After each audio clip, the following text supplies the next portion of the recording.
Les gardiens du temps, histoire des créatures de la Terre. Il y a très longtemps, bien avant l'apparition des hommes, la Terre était une toile vierge, forgée par le feu, l'eau, le vent et la pierre. Dans cette danse cosmique, la vie émergea. Elle s'étendit, se diversifia et donna naissance à des créatures extraordinaires, chacune marquant un chapitre de l'histoire de notre planète. Les titans des mers primitives.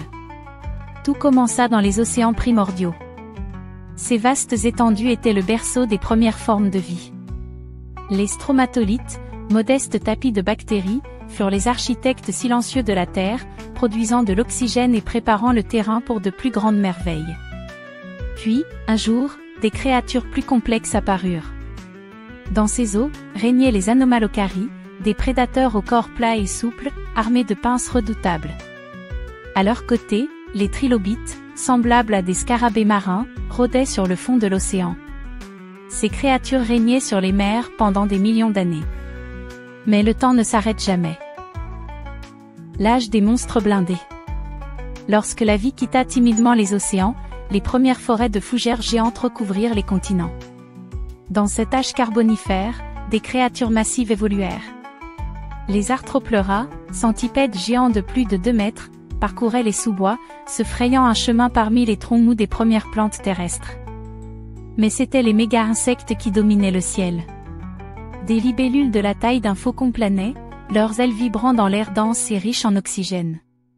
Sous l'ombre des fougères, des amphibiens gigantesques, comme l'Ériope, chassaient dans des marécages. Le règne des dragons. Puis vint l'ère du Trias et du Jurassique, où les véritables géants prirent la Terre pour royaume. Les dinosaures émergèrent, des créatures si diverses et majestueuses qu'elles défiaient l'imagination. Dans les plaines, des brachiosaures, hauts comme des immeubles, broutaient les cimes des arbres. Les stégosaures, avec leurs plaques dorsales, se protégeaient des prédateurs comme le terrifiant Allosaurus. Les cieux n'étaient pas épargnés. Les ptérosaures, des reptiles ailés, se disputaient les airs, leurs ailes s'étendant sur des mètres.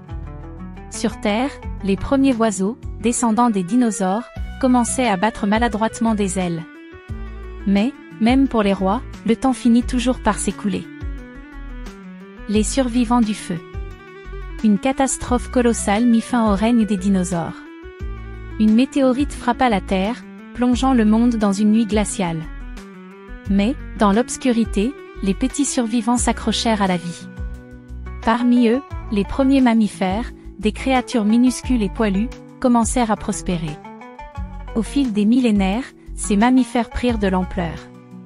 Les forêts regorgèrent de paresseux géants, de tigres à dents de sabre et d'énormes mammouths laineux. Les continents étaient vivants, remplis de rugissements et de bruits de sabots. Mais la plus étrange des créatures était encore à venir. L'arrivée de l'homme. Un jour, des singes bipèdes quittèrent les arbres.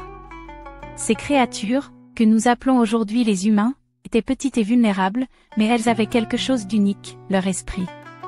Avec le temps, ces êtres apprirent à dominer leur environnement, construisant des abris, des outils, et finalement des civilisations.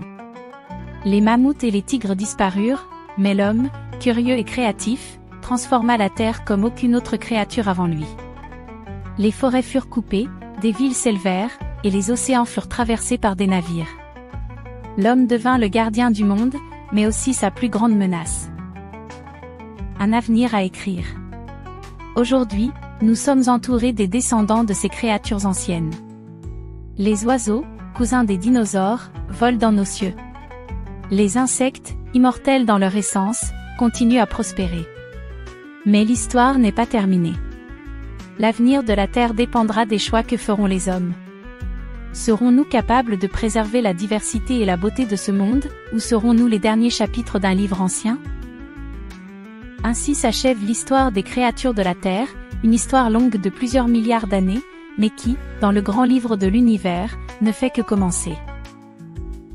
Pour plus d'infos, abonne-toi à ma chaîne YouTube, n'oublie pas de laisser un pouce bleu et commenter, et merci d'avoir regardé la vidéo.